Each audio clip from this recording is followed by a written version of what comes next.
A memória é o bem mais precioso que nós temos.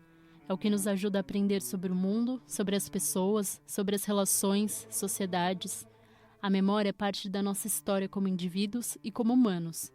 A memória e o conhecimento dos nossos antepassados é o que nos faz ter certeza do rastro que deixamos aqui na Terra ao longo de milhares e milhares de anos. A memória é o que nos faz ter identidade. E por isso eu estou aqui para conversar com você, ouvinte, sobre preservação da memória de um povo, o povo palestino. E mais especificamente os palestinos que vivem aqui no Brasil. E como essa memória também é relembrada através da culinária. Eu sou Carolina Monte e esse é o Tempero Palestino no Brasil.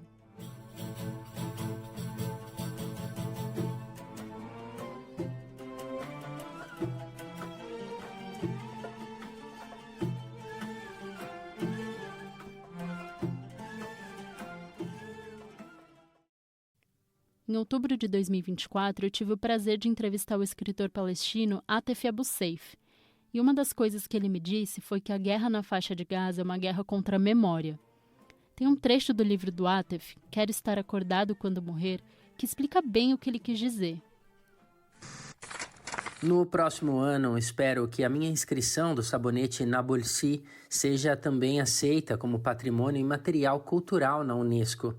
Coisas como essas podem parecer frívolas num primeiro momento, mas são parte da identidade de um povo e daquilo que é ameaçado e potencialmente perdido quando ocupações ou guerras expulsam repetidamente as pessoas da sua terra. No Brasil e em toda a América do Sul, a migração palestina começou já no final do século XIX, dentro da própria onda migratória árabe. Essa primeira onda perdurou até as primeiras décadas do século XX. Os imigrantes árabes eram majoritariamente sírio-libaneses e predominantemente cristãos. Os palestinos que vieram para cá eram de regiões diferentes da Palestina ocupada. A grande maioria veio da Cisjordânia, com maioria da região de Ramala. Também vieram palestinos de Jenin, Nablus, Hebron e da região de Belém. Segundo o historiador Jeffrey Lesser, é bastante difícil quantificar com precisão os palestinos que vieram ao Brasil nesta época, porque os árabes palestinos que chegavam tinham passaporte do Império Otomano e eram genericamente chamados de turcos. Os palestinos que vieram nessa época também eram cristãos, uma minoria religiosa dentro do Império Otomano. Até então, as minorias religiosas não podiam servir ao exército otomano, mas isso muda com a crise do Império, a Primeira Guerra Mundial e a necessidade de mão de obra militar. A lei que garantia a isenção das minorias religiosas é alterada e o alistamento obrigatório começa a valer para todos os homens residentes em territórios sob o comando otomano, o que incluía o que atualmente conhecemos como a Síria, o Líbano e as terras palestinas. Os que podiam bancar uma viagem para outro país, como o Brasil, iam para o exílio. O presidente da Federação Árabe-Palestina no Brasil, a FEPAL, é presidida pelo Walid Rabah, que contou como a imigração dos países árabes se encontrou com o processo de chegada de imigrantes europeus no Brasil. Uma política de imigração muito antiga, que visou, dentre outras coisas, aquilo que é denominado de branqueamento da sociedade brasileira, nos processos, inclusive, de colonização. Isso não aconteceu para os árabes, de um certo modo. Os árabes vieram aqui dentro de outros fluxos, ainda que mais ou menos planejados, mas se enfiaram no comércio. Então, nunca houve, de parte do Estado brasileiro, uma política de fixação de imigração vinda do mundo árabe. E para os palestinos também não houve. Os palestinos vieram como imigrantes, solicitaram entrada no país, obtiveram o direito de residência. Ou seja, os imigrantes árabes não eram bem-vindos, mas conseguiam acessar uma ideia de branquitude almejada pelo Estado brasileiro. E, por isso, acabaram entrando como imigrantes secundários na política migratória do país. A voz que você vai ouvir agora é da Patrícia Elmore, coordenadora cultural do Instituto de Cultura Árabe Brasileira, o ICARAB, e pesquisadora sobre a relação entre memória e identidade nos hábitos e tradições culinárias árabes no Brasil. Boa parte dos imigrantes, naquele momento, vinha por acordos entre Brasil e outros países. Isso aconteceu com a Itália, com o Japão, com a Alemanha e tudo mais. E com os árabes, vamos falar árabes, mas lembrando que a gente está falando de um perfil muito específico, né? A gente tem aí uma grande maioria de libaneses, a gente tem sírios e a gente tem, numa menor proporção, palestinos. Mas a gente tem um perfil específico que vai acabar sendo chamado, num primeiro momento, de turco, por conta daqueles passaportes de entrada, depois, de uma forma mais abrangente, árabes. Eles tiveram um processo diferente desses imigrantes que vieram de outros países. Então, como característica, a gente tem o fato de que foi uma migração espontânea, não foi negociada com seus países de origem, até porque aqueles países ainda não eram formados como a gente conhece hoje. A ideia de prosperação econômica é explicada pela Bárbara Caramuru, doutora em antropologia e autora do livro Palestina em Movimento, que busca entender o processo palestino migratório no Brasil e no Chile. A Bárbara explicou que a partir da década de 1940, com o endurecimento da política de ocupação israelense no território palestino, o cenário da migração palestina no Brasil é bruscamente alterado. Então, essas pessoas vêm com uma ideia de prosperidade econômica, de sair, então, de uma zona de guerra, né, de ataque, de colonização e genocídio, no caso da Palestina, ali pós-48, pós-década de 40, né, que é onde começa uma truculência maior com Ben-Gurion no poder, antes ainda, né, do Estado de Israel. Mas ali essas ondas começam, né, esse endurecimento da política de ocupação na década de 40, isso vai fomentar a imigração, principalmente em 48.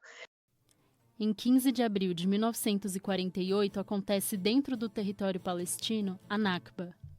O que é a Nakba? Quando em 48 teve essa autoformação do Estado de Israel, e a partir disso, então, a Nakba é a catástrofe, né, que foi onde, com a instauração desse Estado, houve a limpeza étnica do povo palestino.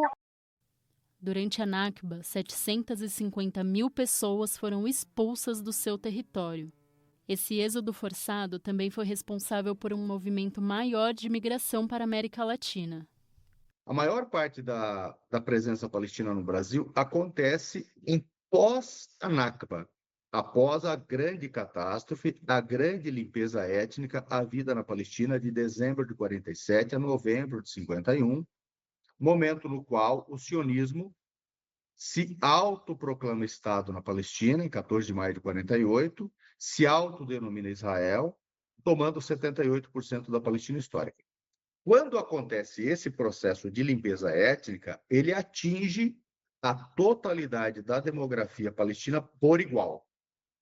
Como a demografia palestina é majoritariamente muçulmana, então ele provoca êxodo igualmente da população, e é claro que, portanto, o movimento demográfico para fora da Palestina é majoritariamente muçulmano. E é somente após a Nakba que um fluxo muito grande de palestinos vem para o Brasil.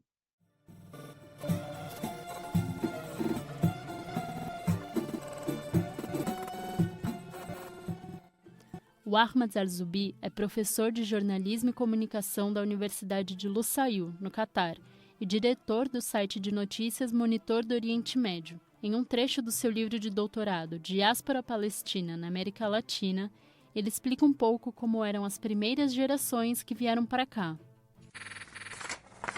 Os palestinos da diáspora procuraram manter a sua identidade por diversos meios, e os da primeira geração trabalhavam como mascates nas cidades e vilas do Brasil. Muitos dos imigrantes palestinos que vieram para o Brasil antes e depois da Nakba tinham um perfil muito parecido entre si: homens, jovens, solteiros.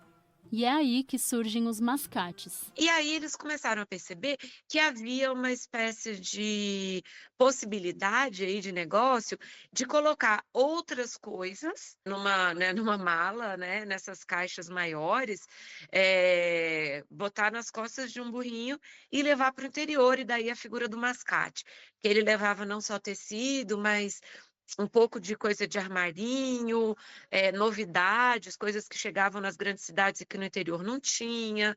E essa figura do mascate, ela se torna muito associada a esses árabes, porque eles eram essas pessoas que, digamos, topavam, né, fazer essa viagem aí pelo interior do Brasil e vender esses itens que muitas vezes faltava no interior. Então, diferente de outros fluxos migratórios que foram especificamente para algumas regiões para trabalhar na lavoura, o árabe, ele não vai para a lavoura, embora nos seus países de origem eles fossem trabalhadores do campo, mas eles vinham para trabalhar nas grandes cidades, no comércio, até porque o comércio dava aquela possibilidade de receber um dinheiro, acumular um dinheiro num espaço menor de tempo, muitas vezes ou para voltar, ou para trazer a família, ou para ficar mandando esse dinheiro para ajudar a família que ficou.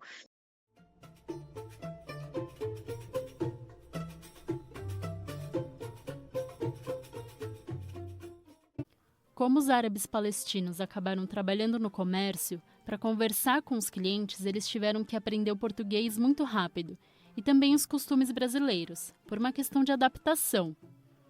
Claro que dentro de casa, das mesquitas, dos encontros que aconteciam, todos conversavam em árabe, mas a identidade como povo palestino sempre se manteve. No caso palestino, o que marca a identidade palestina é fundamentalmente a luta nacional e sua limpeza étnica, o seu holocausto, o seu genocídio, chamada Nakba. Não tem como, é uma coisa que é arrancada, jogada para um outro, mas não sai. É que tipo isso, da coisa da minha mãe, eu não nasci lá, meus irmãos nasceram. Então a Palestina sempre foi uma coisa que pertenceu. Então é uma coisa que vai além da questão política e tal. É isso, e isso está na gente enraizado porque se construiu com o sangue e a luta de muita gente, né? Que construiu essa história de resistência que a gente acaba olhando, conhecendo, admirando e carregando junto, né? Então tem uma construção foda, assim, né? Esse que falou agora é o Hassan Zarif. O tempo inteiro a gente tem essa coisa de pertencimento à Palestina, mas também o Brasil é um lugar que a gente cresceu, é um lugar que me move também, pô. Tudo que acontece aqui e tal. E eu acho que, cara, como palestino, assim, você se torna essa coisa do exílio e tal, você se torna parte do mundo, né? Ele é brasileiro-palestino, filho de palestinos que vieram para o Brasil no final dos anos 1960. Em 2016, ele abriu o Aljânia, um restaurante de comida palestina no bairro do Bexiga, no centro de São Paulo. O que ele retratou na fala dele se chama palestinidade. Então, a identidade palestina no Brasil é fortemente marcada pela necessidade de libertação nacional, pela necessidade de libertar a Palestina num processo de luta existencial, até porque a esmagadora maioria dos palestinos que estão no Brasil tem parentes lá, sofrendo as consequências do projeto colonial, genocidário e apartheid israelense. O bordado tatriz, a dança dabke, o lenço kefié e tantas outras características fazem parte desse sentimento. E as tradições culinárias também são parte desse vínculo identitário. Fazer um encontro e comer a comida típica significa resistir à israelização desses pratos. Tudo isso é elemento de resistência. O que o Walid chamou de israelização de pratos se refere a algumas ações de apropriação da cultura palestina. A macluba, o hummus, o falafel, o bordado palestino, o tatriz, que está sendo sequestrado. A Patrícia Elmore também explica o que significa a tradição culinária para o povo árabe. A gente percebe que a alimentação para o árabe, e aí para o palestino também, ela é muito importante porque muitas das coisas da vida social desses povos acontecem em torno de uma mesa. Então, por exemplo, datas importantes, celebrações religiosas, celebrações sociais, sempre a comida está envolvida. Então, você pensa, para os muçulmanos, a gente tem o Ramadã, o Eid, e a alimentação ela faz parte da vida social. Para os cristãos também, a Páscoa, o Natal e tudo mais. A gente tem os casamentos, outras datas importantes, aniversários. Várias datas importantes são celebradas sempre com muita comida. O árabe é conhecido por isso, né? Pela sua fartura. Por exemplo, vários países árabes é uma forma de você receber um convidado à sua casa e mostrar que você é um bom anfitrião, é oferecendo muita comida para essa pessoa, variedade de comida. Então, é uma coisa que eles preservaram.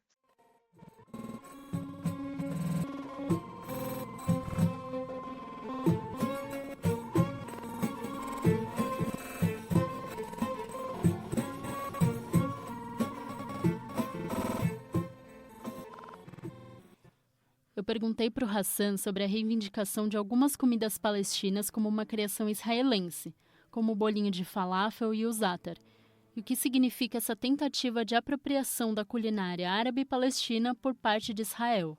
Cara, o grão de bico é um produto que os camponeses palestinos armazenam no inverno. Essa história é sempre contada, né?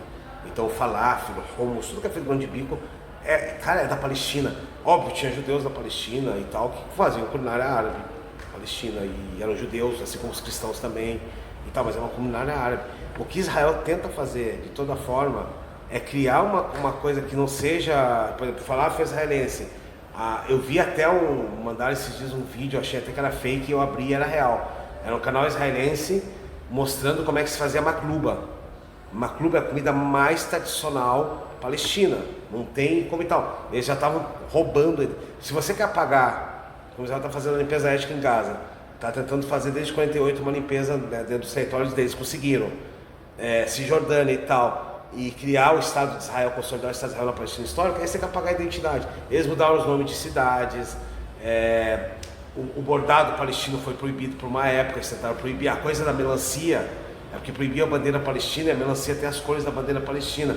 Então os palestinos usavam a melancia como uma forma de usar a bandeira, né? Então, cara, essa coisa da culinária é mais uma tentativa de apagar a identidade e afirmar como deles, né?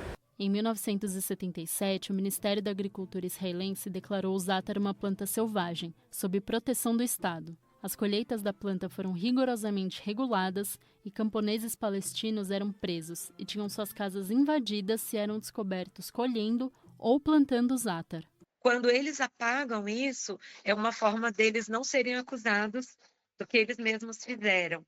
Então, é como se ao tirar aquilo do povo, aquele povo deixa de existir.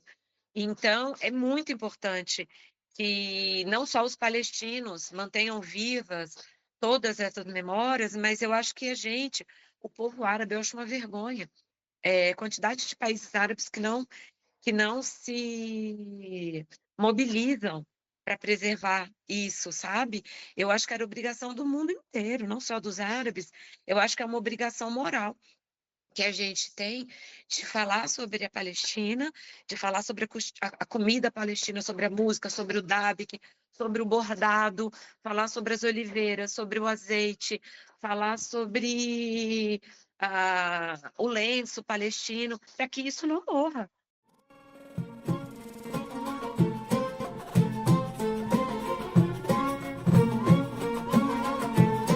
Por isso, uma das formas de não deixar morrer a memória de um povo é colocando tempero.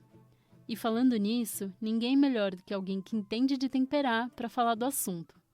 Eu conversei com a Lidá, que é uma das cozinheiras lá no Aljânia. Lá eles servem comidas tradicionais palestinas, como o shawarma, o hummus, a esfirra de zaatar, porções de falafel, além de alguns ótimos drinks alterais, como o Palestina Libre.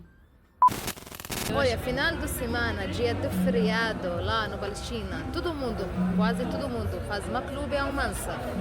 Dia de feriado, porque essa comida tem que virar ela, makluba tem que virar ela tem que a família inteira fica mais bom, mais gostosa. Hora de virar, todo mundo come quente. A gente usa bastante tempero. Eu uso bastante tempero para comida. Mas os mesmos temperos que vocês encontram lá também? Não é a mesma coisa. Lá melhor. Eu gosto de sempre, quem vem aqui no Palestina, eles mandam para mim tempero. Tempero do falafel, tempero do mansaf, do makluba, do kabse. Diferente. O semaki, o tempero aqui. Tem aqui, são muito caro. Muito caro. Lá mais bom, mais gostoso. E falando em tempero e comida, eu gostaria de contar a história do Aljânia, que mais do que um restaurante, é hoje um centro cultural aqui em São Paulo. Eu perguntei para o Hassan o que motivou ele a abrir um espaço como o Jânia. Cara, então, na real, eu sempre trabalhei na área cultural, ligado à questão palestina, cultural e política. E eu frequentava o ECLA também, vocês conhecem, Espaço Cultural Latino-Americano e tal. E, cara, eu vi a necessidade de ter um espaço árabe, né, árabe-palestino, porque era uma forma de agregar e trazer, né? Então eu fazia, no último, eu comecei a colocar cerveja artesanal em casa. E eu fazia umas festas, e como tem a questão palestina, que é a bandeira que eu carrego, e é por isso que eu converso com todo mundo. Então eu fazia festa em casa para vender a leva de cerveja que dava 150 pessoas. E aí eu fiquei sem trampo, né? Trabalhei muito, eu fiz muito acompanhamento de tradução, produção de filmes na Palestina, várias coisas, né, ligadas ao nosso cinema árabe, enfim, tudo que tinha ligado à cultura árabe eu estava presente. E também mais forte na questão política, né, que era o que nos movia. E aí eu pensei nessa coisa, eu gostava da noite, eu gosto da boemia, então juntou o útil ao agradável. Eu fui atrás de abrir um bar e restaurante, né, e que tivesse essa possibilidade, um pouco parecida com o ECLA, de fazer esses debates e né, trazer para dentro as atividades e fazer essa relação das organizações, das atividades, dos coletivos, dos partidos políticos, das coisas que aconteciam aqui com a Palestina. Porque isso era uma necessidade que já não era só minha, era uma necessidade da organização, dos movimentos, de falar que, cara, a gente precisa trazer de volta a questão palestina. Estou falando em 2016, né? Hoje se fala muito da Palestina depois do 7 de outubro. Antes, estava fora um pouco da discussão da esquerda, não era mais uma pauta e tal. Então isso era uma necessidade. Na década de 80 e 90, né, você tinha de forma efetiva, em qualquer partido de esquerda brasileira, os debates sobre a Palestina. E isso, depois dos acordos de Oslo, em 94, começou a se esvaziar. Então tinha essa necessidade também de relacionar a luta palestina com a luta internacionalista entre os oprimidos como uma pauta forte, né? Uma das coisas também que me fez abrir o restaurante era sentir falta da comida palestina e árabe. E a ideia também era criar uma culinária árabe, né, com preço acessível, né, popular. E de onde que vem o nome Aljânia? Aljânia é o vilarejo da minha família, dos meus pais. Meus pais casaram na Palestina, né, e vieram para cá. E o vilarejo, ele fica numa região de Ramallah, né, e ele é cercado por 5 assentamentos, né. Então Aljânia é um nome que eu cresci a vida inteira, né. Ele tem 2 mil habitantes, né, hoje, e 5 mil fora. E basicamente as 2 maiores famílias são do meu pai e da minha mãe, o vilarejo. Então tudo que se ouvia, toda a vida deles, a infância e até os 30 anos foi na Palestina, foi na Aljânia. Então eu conheci o Aljânia, eu nasci no Brasil, né? Meus irmãos nasceram lá, eu nasci depois de 67. Então o Aljânia é uma coisa que foi presente a vida inteira, assim, até eu conhecer, né? Então minha origem também é a Palestina, né, que é o vilarejo da Palestina, e Aljânia quer dizer uma mulher em fúria também, né, que tem um pouco a ver com né, também com isso, né, com a luta contra a opressão e tal, porque a Aljânia pode ser visto por 2 jeitos, do jardim, Aljânia, né, ou Aljânia que é uma mulher em fúria. Você acredita que Aljânia é mais do que um lugar de alimentação? Qual que é a ideia quando você promove tantos eventos que vão além da própria causa palestina? Então, se a Aljânia virar um lugar de alimentação, a gente fecha. Não é esse o propósito, né? E a gente passa por várias dificuldades. A gente é um CNPJ, a gente vive num país que tem uma economia, né, ferrada, então a gente vive o tempo inteiro correndo com aluguel atrasado, salário atrasado, tudo atrasado, música atrasada, é um caos. A gente não tem tranquilidade nenhuma, a gente não tem recurso público nenhum, a gente não tem nenhum tipo de apoio. Tudo que a gente tem aqui é da venda da cerveja e da comida. Então a cerveja e a comida é o que mantém, mas o que nos move é a política. Porque hoje, no mundo que a gente está vivendo, cara, se a gente não tiver clareza do que a gente quer politicamente, a gente vai ser devorado, né? Então, principalmente na causa palestina, né? Que tem aquela velha história que os palestinos repetem, né? A Palestina vai ser livre quando o mundo for livre, né?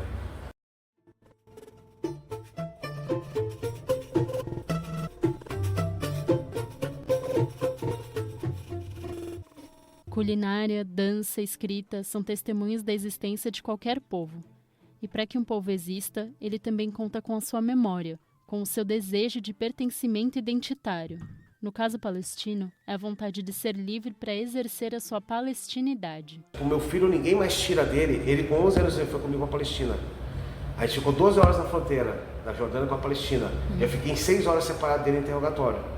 6 horas? Ficou 6 horas, o moleque de 11 anos sentado numa poltrona, cheio de soldado militar ali fazendo o trabalho deles, ali, mas ele não podendo se mexer, sem saber onde estava o pai. E quando eu saí e fui banido, eu não podia entrar, a gente teve que voltar. Eu, por exemplo, teu pai nunca vai poder voltar para casa do teu avô. Então, sabe o que é o direito de ir e vir, o direito à liberdade e tal, e essa causa é isso que move todos os palestinos. Naquela época eu tinha 11 anos, ele não entendeu nada, ele olhou para mim e falou, qual é o plano B? Enfim, hoje ele entende isso perfeitamente. Hoje ele pode não ser um ativista, mas ele tem isso enraizado. Ninguém mais tira dele. Isso a gente chama de palestinidade. Não tem como, cara, porque quando você olha para a tua história, sabe que é palestino e sabe o que está acontecendo lá, e isso não despertar em você, não importa se você seja politizado ou não, se não despertar algo em você, algum sentimento, não tem como. Apesar que acho que o sentimento, né, de pertencer à Palestina, a gente fala que não tem essa divisão, né? Do palestino de Gaza, o palestino da Cisjordânia, o palestino de 48, o palestino dos países árabes, palestino, não, todos somos palestinos, né? Então, a gente tem que ter o mesmo sentimento. É óbvio que quem está lá está sobre a linha do fogo, né? Está ali, né, arriscando morrer a qualquer momento, a gente está aqui num privilégio. Mas o sentimento de palestinidade tem que ser igual, né? É o mesmo. É o mesmo.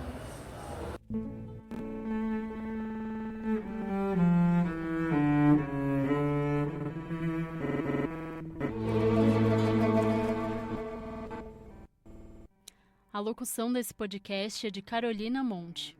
Essa que vos fala também pensou, produziu, roteirizou e editou o episódio. O produto final foi entregue como trabalho de conclusão de curso de jornalismo da Escola de Comunicações e Artes da Universidade de São Paulo. A orientação do projeto é do professor doutor Luciano Barros Maluli. A leitura e interpretação dos trechos de livros foram feitas por Douglas Matos. Você ouviu nesse programa as músicas Ibn el Balad e Al-Nahr al-Khaled. Muito obrigada!